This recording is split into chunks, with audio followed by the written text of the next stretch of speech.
Hey everyone. Okay, second war of the season, and we've got two massive matchups straight away. Dub matchmaking, I guess. So Salty has matched Noon, obviously a podium contender, and Faye has matched LVT, another podium contender. So this 2 days was going to be very stressful from the start. So anyway, starting on the main account though, we have got an interesting team selection for a couple of reasons. The main thing you might notice if you caught the team at the start, it is Sinister, Future Ant-Man, and Shatter. So I'm running Sinister with no synergies. Which, I mean, people will be used to seeing full Sinister teams, Sinister like Trinities, or Sinister Double with Zola if Apoch's banned. Apoch was banned this war, by the way. People will be used to seeing Sinister with synergies, but in reality, for a lot of fights, you don't need it. Like, just with Sui's and boosts, Sinister is already hitting for some pretty strong numbers. Like here, that is essentially 10k from a set of 10 degens. Like, that is good damage. That is completely fine on a path fight. You know, this arcade on the... We're on path 4, so this was the reverse controls and petrify lane. Sinister is immune to regen reduction, so... Nice little... Oh, he's immune to regen reduction, and he's also immune to reverse controls, so that node is essentially a noodle for Sinister. You kind of really want to place someone there who Sinister can't do, or will have incredible difficulty with. Photon's a common one, because she gets around Sinister by just straight up turning off his willpower. But okay, that first fight was easy. On to the second one, and we've got this Null here, so we're going to be getting a Cosmic Charge. This fight is fine for a couple of reasons. The glancing and the suppression is just extra willpower healing. You can see I'm healing for over 1,000 every tick, so like, it just doesn't matter what damage happens to me really. And the other good thing is the glancing. Because Sinister... Okay. Because of how Sinister's bleeds actually work, Sinister applies his degens whether or not you hit the opponent. Like, if you're facing a Sinister on defense, even if your dex is SB1, you'll still get the degens on you, right? So that means it is not tied to that glancing. So I can just let the glancing come on me, still throw SB1s, still carry over the degens. Yeah, just another node with zero threat for Sinister. So that's pretty nice. Pretty easy 2 first fights. And now we're on to the Path 4 again. Section 2, and we've got this Killmonger. Main thing to note on this Killmonger fight, pop an invul on, because you will push into SB3 with your special ones. And yeah, that's pretty much it, unless you're me and you're about to do something stupid right at the end, but we'll get there. So, pushes to SB3, wow, who cares? We get out of it, and our degens are doing nearly, what is that, 16,200, so yeah, 16k a tick. Just silly numbers, really. Push to... well, did anyone catch the issue there? My plan was to just push to another SB3, easy claps, bait it with the invul again, yada yada. He blocked my special and then countered me, ate my invul, so I had no invul hits left. I don't think I would have died, even with the Fury increasing attack, but it would have been a lot of damage because of that Fury. So, yeah, that was... Fuck you, Killmonger. Don't do that again. Okay. So, just had to quickly go and change masteries, because obviously Future Ant-Man on a heal block node probably doesn't want poison and bleed on him. Probably not ideal. But yeah, on to this Apoch fight, and this fight nearly goes badly wrong, because, one, you can't intercept this fucker to save your life, because body types... I hate body types in this game and how they influence hitboxes. Come on, please sort your shit out. But the main thing is, you'll see in a second that I do something pretty dumb. Not on that one. That was a pretty nice dex, so we're dexing the SB1 pretty well. Pretty easily. So, here we go again, and oh, I went way too early. I get poisoned. I'm now ticking down for 800 a tick. And I eat a power sting, so we just lost 40% of our health because I'm a dumb shit. We're still fine. that was just a really annoying way to lose a lot of health. So anyway, we bait out the SB1 again, and yeah, we get the dex down that time, thankfully. Otherwise, that probably could have got a little bit ropey. Bait another SB1, nice little dex there. Intercept, and now just one more SB2 finishes the fight off. Shouldn't have taken all that damage, but thankfully it's only costing me potions and not a death. But okay, now we're on to the minis. We have got 4 minis. Yes, this was an 8-fight war, so a pretty decent war. We are going against this Thanos on the Rich Get Richer node, and the plan here with Shathra is Shathra just absolutely dogs Thanos, so yeah, don't worry about it. The one I'm going to do at the start, though, just to make sure nothing can get out of hand, I'm going to build up to my SB1. A couple of reasons for this. One, I mean, obviously I just want to get my specials onto him. That's kind of like a duh. But the main reason is the atrophy it puts on him. What the atrophy will mean is that the buffs he gets after specials, the stun immunity, the unstoppable, and the evade, all will go pretty quickly. Oh, and his personal fury, I forgot about that one. So, essentially, he will struggle to keep Rich Get Richer healing on himself for a long amount of time, because I have these 3 buffs on myself, third buff being dexterity. So yeah, we've thrown 3 SB2s now back to back to back, and he's just pretty much dead. Throw an SB1, fine. I think I bait this out, yep, fine. And then I just straight up start charging up to SB2, and it kills. Very easy fight. You just need to have at least a couple of the Odins on, so that at the start of the fight, you can just get to your atrophy before anything can happen. Okay, now on to Yelena. This is a very easy fight, but I don't have suicides on. I decided to keep them off, mostly just because I didn't want to go back in and change them, and because I knew that this will be fine without them. Selling time, I know, for real. Now, there was you'll realise at the end with the war score that I had no reason to change them. So, yeah. This wasn't me being stingy with my 160k units. Because, yes, I did do this war after the Brawl rewards are in, so you will see that my unit count is bigger than 3. But anyway, my next arena stream will be tomorrow. No, I'm kidding. Yeah, this Yelena is a pretty easy fight. The literal only thing to watch out for in this fight is just make sure you don't push her into elimination too early. Like, here she's at 95. I'm going to make sure I throw my special before I, like, knock her down again. I did get rooted, though, just some bad timing on the node. But here we go. She's over 100, but the degens are on. She's dead. So, no Sui's 2 Cosmic Sinister can just kill that Yelena without her going to elimination, which is pretty nice. Now on to the final boss island. We've got a Dark Phoenix on 47. This is a bit of a strange placement. Not seen one of these before. I'm not sure what I'm contemplating here. Probably contemplating why I'm playing a stupid little Marvel game, but come on. Come on past me. Let's go. Let's fight it. There we go. But yeah, this Dark Phoenix is interesting, actually. I did grow to respect the placement after what I realised what the point was. Nico is obviously banned. She is one of the blacklist champs for this season. So the best counter here probably is Shathra. Or a high ramp Sinister with his synergies. But obviously I'm not synergies, so it's Shathra. The interesting thing here is, because of the atrophy and her safeguard, I am triggering that falter a hell of a lot. And it is a lot to keep track of. Like here, I go for an SB1, but the falter was up. And now there's another falter up. And now the falter's wanting to come back round. So I'm like, oh, this is interesting. So I decide to charge my SB2 while the falter is up, because, I don't know, I just felt like it. Then I need to heavy to the face because I'm bad. That one was just because I'm bad. But yeah, this fight got a bit chaotic. Was not a fan of this fight, to be honest.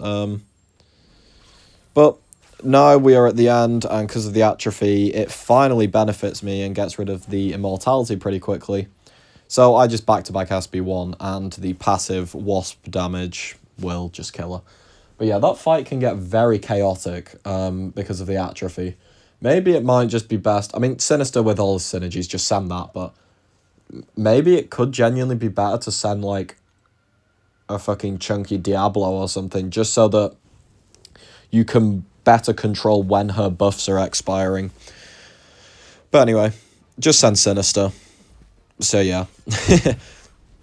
On to the last fight, though. I had to wait for Maker pre-fights, but this is I think my best Britain fight, which is surprising because I got hit twice at the start, but from this point I pretty much just maintained my health for the entire fight at about 90%.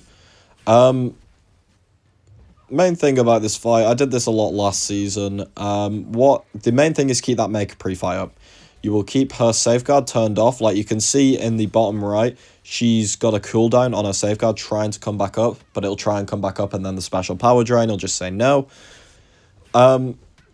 So you need to have the timing on the endurance, on the heavy to get the endurance up, sorry, like that. And then it is just about playing Future Ant-Man normally. Do an SB1 or 2, throw an SB2, do some chunky damage because there's no safeguard, and repeat. She throws a big SB2, oh, big scary, oh, don't hurt me, please. But yeah, the main thing is just you can heavy counter her heavy. It might only be the last hit that hits, but just trust the distancing. And don't light attack, because Future Ant-Man's light attack is like the fucking longest thing on the planet. Jesus Christ. But yeah, that is my war done on the main account. Quick little 8-0, so that's quite nice. Now we're on to the mini account. We're against LVT, and a bit of context for my fights, which will make something that happens later look a little bit worse. Jesus Christ. So, Faye is about, I think Faye is on 90 kills, 3 deaths. Not a bad performance, not great. LVT is 114 and 2, so war is heavily in LVT's favour. There was an interesting fact, though. For somehow, in some universe, we was beating LVT on time. So there was a theoretical scenario where essentially if LVT drops a death to make it 3-3, we could win on time if we like locked the fuck in and ended on 3. Unlikely scenario, sure, but we had it in the back of our mind, and like I had it in the back of my mind going into these fights. So we're starting off on the usual path 3 with Zola. I did take a lot of damage here. I got quite a lot of resists, which was kind of unlucky. But I'm going to SB3 and just healing it all back. You know, I think I said in the first video, the point to stop, aka stop trying to heavy chain because you could get quintuple resist killed, 60%. That's the point where it becomes very dangerous. So if you get below 60%, just stop and just go to the SB3, heal yourself up. And here where I finish on pretty much full health, which is nice. No potions needed. Decently fast as well compared to some attempts. 2 minutes 30 for non-suicides. Not bad. So yeah. Next one though, we have got the Enchantress, the usual. I feel like this section 1 is going to be incredibly common on the mini account this season. There will be a lot more variety in the sections after, but for section 1 at least, this is going to be the main thing that we're going to be seeing. But it's fine. These fights are kind of interesting just because they have a lot of variety to them. Like this Enchantress, first war I did it 39 seconds. There were some clips last season that were like over 2 minutes. Like, you know, it can still be an interesting fight. But this one's not going to be, I'm afraid. Yeah, I got her in the corner. And I started chaining. And she started laying me chain. That's 58 disintegrates. That's an SB2. That's you dead. Yeah, another 40-second kill. But, you know, like, that can go wrong. It's just the fridge is the goat sometimes. But anyway. On to the section 2. I believe we're on path 5. Yeah, we are. This Nova was pissing me off. Because he was just refusing to let me fucking intercept. And especially with Nova, you need to land 2 intercepts because he has his Fury and he'll deactivate it if you intercept. Also, okay, thanks for your own intercept, Nova. You don't get a fucking damage boost off me though, you prick. But yeah, still not got an intercept off. Finally get one off, and thankfully we was unblockable, so we didn't have to do a second intercept. We get a huge chunk of damage, and, you know, he's been ripped straight under 40%. So that's a pretty good, I wouldn't say start, but a pretty good turning of the tides, because, yep, then I eat Falter, because I'm bad. Give me an intercept, there we go. But it got blocked because of the, because of Nova. I get another intercept, but I made a mistake on that one. You want to be throwing the SB2 without the unblockable up, because it stops a lot of your damage. Nova reduces damage by, I think, 75% if you're unblockable. I think that's it. Eat an uppercut because I'm good. But finally we get an SB2 just to kill. Through the protection. But yeah, he only had 7% left, so I wasn't going to try and risk trying to get an intercept just to do 7% of damage, you know, just finish the fight. So yeah, that was a pretty frustrating one, I'll be honest. Like, I wasn't ever close to death, it was more just like, can the AI stop being fucking whack? And, well, that's not the most whack the AI gets this war. I love foreshadowing, it's so great. You know, like when you're foreshadowing something that, like, you really hate that you're going to show to the internet? Yeah, welcome to my channel. But anyway. Now we've got this Nefaria. This was a weird placement. I'm assuming it was just to... I'm assuming it's mostly a diversity placement, because nothing really kills on this node. Usually there's just Destroyer placed here in case someone does a silly.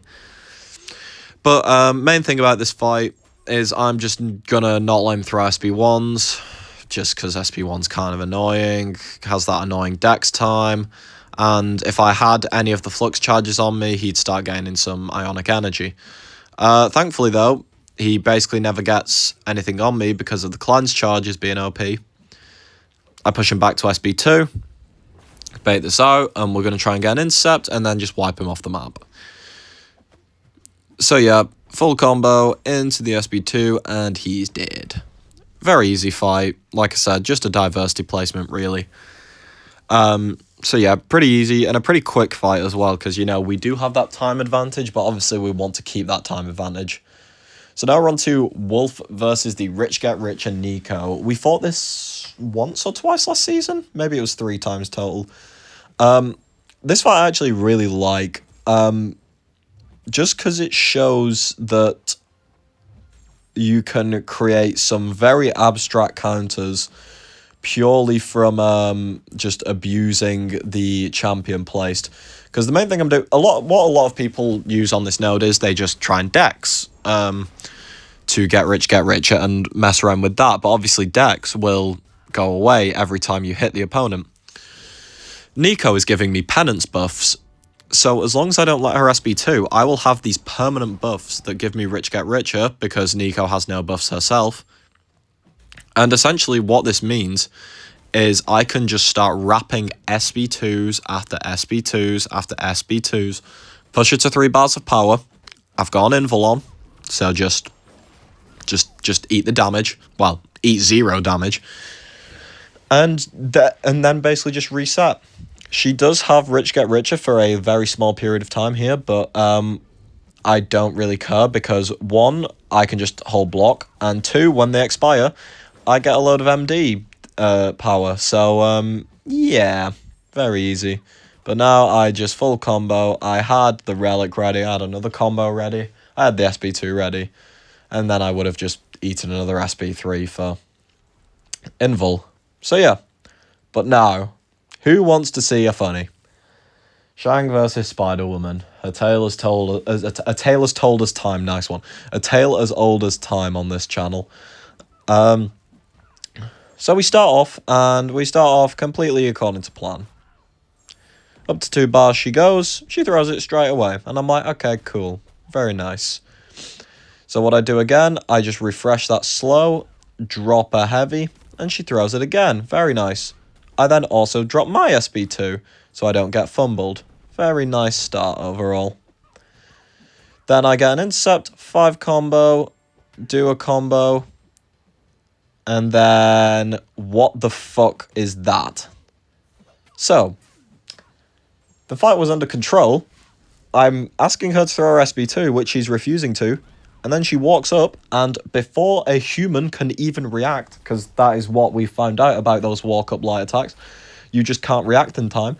Before a human can even fucking react, light attacks me, full combos my ass, and then SB3 kills me. What the fuck? How in any world is that fair AI? Like, I'm literally, like, those are the kind of ones that you just cannot react to, you know. Like, there's been many tests done on these, and them walk-up light attacks, you just can't react to.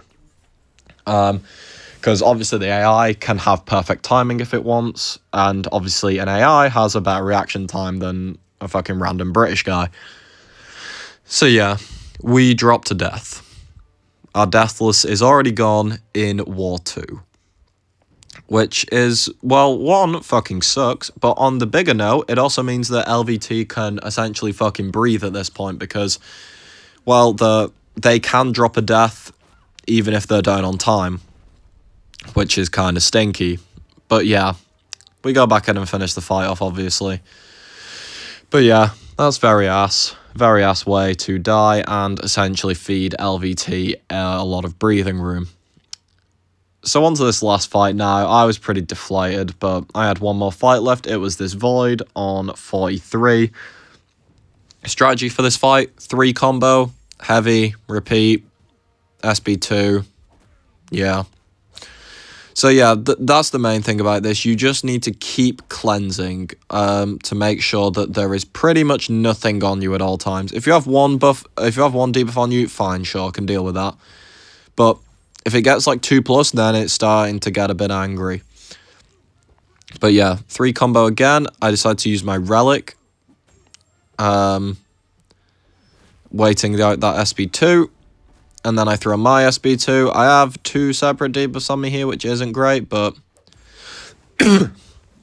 but I am just going to cleanse quickly. Get them straight back off me. And essentially that first half of the fight, I'm just going to have to repeat. And then he's dead. So yeah, this fight is fine. It is just you have to play a very specific way to not get clapped. Throw my next SB2. The cleanse charges eats up all the hazard shift damage. And it also resets your chi charges, so I can just do that again. Push back to my SB2, and we kill. So yeah, a lot of health loss because it's Void, but relatively under control fight. 3 combo, heavy, SB2, repeat. Very simple overall. But yeah, that is my war, I believe. So yeah, Salty did beat Newn by a large margin. I'm not sure what happened on Newn's side. They had 9 kills to an anti-venom. So, 9 deaths to an anti-venom, so yeah. GG's Newn. But Faye rubbed Gabe's bald head again and got some incredible plot armor. We beat LVT on time. They dropped 2 deaths, and we clutched out on 4. Huge win for Faye. See you all in War 3.